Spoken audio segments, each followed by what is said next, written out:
গোপন সংবাদের ভিত্তিতে শুক্রবার গভীর রাতে ধর্মনগরের নর্থ কন্টিনেন্টাল হোটেল থেকে একটি চাইনিজ পিস্তল সহ বহিরাজ্যের দুই যুবককে আটক করল ধর্মনগর থানার পুলিশ। জানা গেছে, শুক্রবার রাতে বিহার থেকে ট্রেনে করে দুই যুবক ধর্মনগরে আসে এবং তাদের ধর্মনগরে থাকার জন্য আগে থেকেই হোটেলে রুম বন্দোবস্ত করে রাখা ছিল।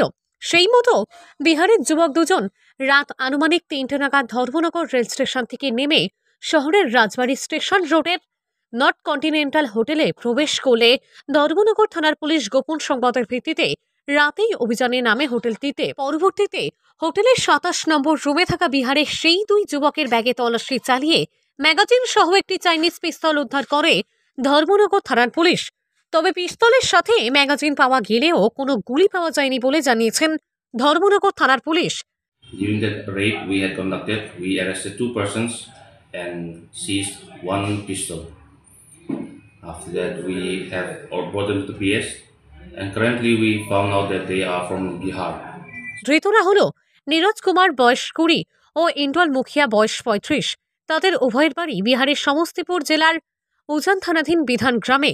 উল্লেখ্য, 2023 সালে নীরজ কুমারকে 30 কেজি শুকনো গাঁজা সমেত আটক করেছিল ধর্মনগর থানার পুলিশ।